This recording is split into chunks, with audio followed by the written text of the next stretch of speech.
천이라고도 23일, 한국을 방문하는 외국인들이 가장 선호하는 도시가 부산이라고 합니다. 그런데 부산은 1023일 동안 한국의 수도였던 적이 있습니다.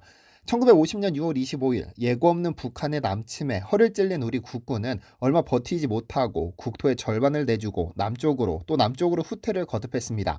철저한 작전 계획과 38선 전역에서 일시에 퍼붓는 압도적인 화력을 이겨내지 못한 것이죠.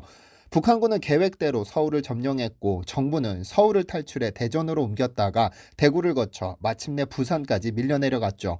그리고 1950년 8월 18일 부산을 임시수도로 결정했는데 말이 좋아 임시수도인 것이지 그 당시 북한이 아직 점령하지 못한 유일한 도시에 불과했습니다.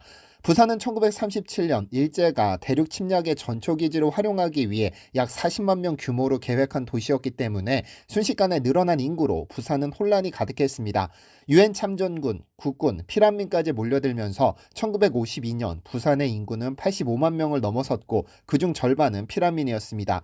살아있다면 영도다리에서 만나자. 이 말은 피난민들이 부산으로 향하면서 가족과 친구, 연인에게 습관처럼 했던 말입니다. 그래서 당시 영도다리는 전국에서 몰려든 피난민들이 가족 이름이 적힌 종이를 들고 목이 쉬도록 이름을 부르던 아픔의 장소입니다.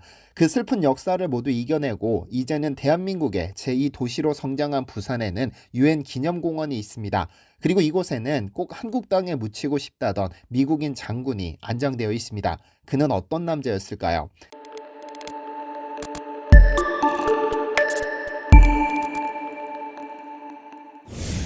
안녕하세요. 디스멘터리입니다. 1954년의 어느 날 미국 의회는 여느 때와는 달리 분주했습니다. 이날은 군법을 위반한 장군에 대한 청문회가 진행되는 날이었고 표가 급한 의원들은 장군을 쪼아 진실을 밝힐 생각에 들떠 있었죠. 이 청문회에서 스타가 된다면 자신의 정치 행보에 큰 도움이 될 테니까요. 그리고 마침내 리처드 위트컴 장군이 청문회장으로 들어섭니다. 그가 자리에 앉자마자 의원들의 질문이 쏟아지기 시작했는데 질문의 요지는 간단합니다. 미군이 써야 할 군수물자를 담당하는 군수기지 사령관으로서 왜 군수물자를 함부로 빼돌렸느냐는 것입니다. 사실 군수물자는 전쟁을 수행하거나 군인들을 위해 사용되어야 하는 국민의 세금인데 이를 다른 용도로 전용한다는 것은 심각한 군법 위반입니다. 자칫 군복을 벗거나 징역에 처해질 수 있는 심각한 중범죄였죠. 리처드 위트컴이라는 장군이 바로 이 범죄를 저질렀죠. 의원들의 쏟아지는 질문 세례를 모두 듣던 그는 단 한치의 망설임도 없이 당당하게 말합니다. 전쟁은 총칼로만 하는 것이 아닙니다. 그 나라 국민을 위하는 것이 진정한 승리라고 믿습니다. 조용하지만 당당한 그의 이 말이 끝나자 한두 명의 의원에서 시작된 박수가 이어지더니 급기야 대부분의 의원들이 기립해서는 우레와 같은 박수가 쏟아지기 시작했습니다. 도대체 심각한 군법을 위반한 그가 어떻게 콧대 높은 국회의원들의 기립박수를 받게 된 것일까요? 몇 개월 전 부산으로 돌아가 보겠습니다. 전쟁이 끝나고 4개월 뒤 부산에서는 예고된 참사가 일어나고 말았습니다. 1953년 11월 27일 부산역을 중심으로 대화재가 발생한 것이죠. 이 사고는 이미 예견된 사고였습니다. 잠시 언급했듯 부산은 30만 명을 목적으로 계획된 도시였는데 전쟁 중 피난민 등이 몰리면서 인구수가 급격히 늘자 주거지를 비롯한 기반시설이 부족해지기 시작했습니다. 자연스럽게 판자촌이 등장했는데 부산 어디든 빈 공터만 있으면 판자촌이 형성됐는데요. 그러나 판잣집의 증가에 따른 상수도와 전기 등 사회 기반 시설은 턱없이 부족했기 때문에 추운 겨울에는 목재로 만든 판자촌 여기저기에서 모닥불을 피우고 난로를 켜 추위를 달랬죠. 항상 화재 위험에 노출된 겁니다. 그렇게 하루에 몇 건의 화재가 발생하던 영주동 판자촌에서 난로불 부주의로 인한 대형 화재가 시작됩니다. 11월 27일 오후 8시 20분 부산 영주동 허도영의 방에서 시작된 화재는 시속 11.8km의 강풍을 타고 순식간에 판자촌 전체에 옮겨붙더니 급기야 부산역까지 옮겨붙었는데요. 화마는 무려 14시간 동안 주택 3,132채를 불태우고는 사상자 29명, 이재민 3만 명을 거리에 나앉게 만들었습니다. 전쟁이 끝나기는 했으나 부산에는 여전히 미군의 군수기지가 남아있었고 당시 제2군수사령관이었던 위트컴 장군은 부산역 대화재 사실을 전해들었습니다. 한국 정부는 전쟁을 치르느라 여력도 물자도 부족하다는 사실을 잘 알고 있었던 그는 상부의 보고도 없이 당장 군수물자 창고를 열었습니다. 그리고는 식량, 옷, 침구류 등을 전부 이재민에게 나눴을 뿐 아니라 예하 공병부대를 투입해 화재 복구를 지원하고 3만 명이 지낼 임시 천막촌도 마련했는데요. 어쨌든 상부의 보고 없이 이재민들에게 즉각적이고 무리한 구호 활동을 펼친 그를 군수물자 무단 전용이라는 죄목으로 청문회에 불러들였고, 여기에서 전쟁은 총칼로만 하는 것이 아니다, 그 나라 국민을 위하는 것이 진정한 승리이다라는 위트컴 장군의 명연설이 나온 겁니다.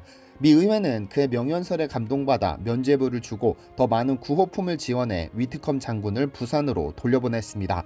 사실 이 이야기는 살아있는 성자 또는 살아있는 천사로 불린 위트컴 장군 일화 중 극히 일부에 지나지 않습니다.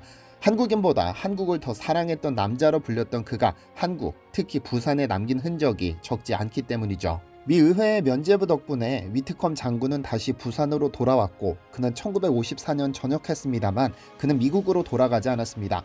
1982년 7월 12일 서울 용산의 미 8군 기지에서 심장마비로 사망할 때까지 한국에 남아 전쟁과 돌봄 사업을 포함 폐허가 된 부산 재건에 온몸을 바쳤죠. 그가 남긴 중요한 업적 중 하나는 전쟁 피해자를 위한 병원 건립입니다. 1950년 4월 부산 중구 대청동 4가 현재 부산 가톨릭센터 자리에는 메리놀 수녀회가 진료소를 열고 무료 진료를 시작했습니다. 하지만 전쟁 후에도 부상자와 피난민들이 끊임없이 밀려들면서 진료소의 시설과 인력이 턱없이 부족해지자 그는 종합병원의 필요성을 절감합니다. 그리고는 병원 공사 비용을 모으기 위해 예하 미군 장병에게 월급 1%를 기부하도록 하고 미군 대한 원조기금을 얻어왔죠. 뿐만 아니라 시민들의 자발적인 관심을 유도하기 위해 사령관이라는 직책을 내려놓고 일부러 한복 차림에 갓을 쓰고 부산 시내를 활보했습니다. 병원 건립 사실을 널리 알려 건립기금을 모으기 위한 행동이었는데, 부산 시민에게 도움이 된다면 사령관으로서 체면을 구기고 구경거리가 되기를 마다하지 않았죠. 이 이야기는 미국의 주간지 라이프 1954년 10월 25일자에 보도되기도 했습니다. 그렇게 지상 3층 160병상 규모의 메리놀 병원이 설립된 겁니다. 한편 그는 전쟁과 돌봄 사업에도 힘썼는데 천안의 한 보육원에 선물을 들고 찾았다가 평생의 반려자 한묘숙 여사를 만나게 됩니다. 보육원 원장이었던 그녀를 만나 결혼까지 하게 된 것인데, 죽기 전 그가 남긴 유언이 나를 한국 땅에 묻어달라는 것이었고, 또 하나는 장진호 전투에서 전사한 미군 유해를 찾아 고향에 보내라는 것이었습니다. 그의 소원대로 그는 1982년 사망 후 미 장군으로는 유일하게 유엔 기념공원에 안장됐고, 한묘숙 여사는 위트컴 희망재단을 만들어 온 재산과 연금까지 쏟아부어 유해 봉안에 힘쓰다 남편 곁에 영면했습니다. 그리고 지난 11월 11일 유엔 참전용사의 날에 대한민국 정부는 그에게 감사함을 표하고자 국민훈장 무궁화장을 추서했습니다. 대한민국의 전쟁 폐허를 딛고 현재의 번영을 이루기까지 우리의 피땀만 흘린 것은 아닙니다. 가난하고 버림받은 낯선 땅에 찾아와 인류애를 실천한 위트컴 장군과 같은 이들이 있어 한국이 현재의 번영을 누릴 수 있다는 것은 변하지 않는 사실이며 저 역시 항상 감사함을 느끼고 살고 있습니다. 그리고 저는 지난 11월 11일 유엔 참전용사의 날을 맞아 한국 고령삼 측과 함께 잊혀진 영웅분들을 위한 작은 행사를 마련했습니다. 일제시대에 태어나 조국을 잃고 조국을 지키기 위해 전쟁까지 참전하셨으나 제대로 된 대접을 받지 못하고 계신 분들을 위한 행사였습니다. 한국 고령삼 측이 주최한 행사에 저 역시 디시멘터리 구독자들과 함께한다는 마음으로 기쁘게 참가했는데, 이날 행사에는 예비역 대령 한태근 박사의 안보 강연을 시작으로 황윤정 소리국악원 단원분들께서 민요 공연을 해주셨고, 싱싱걸스의 트로트 공연에 이어 한국 고령삼과 디시멘터리 구독자 이름으로 후원 물품을 전달해드렸습니다.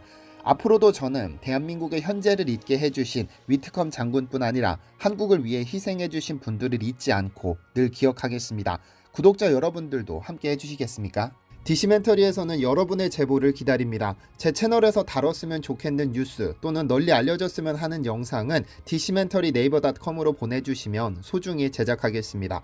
시청해주셔서 감사합니다.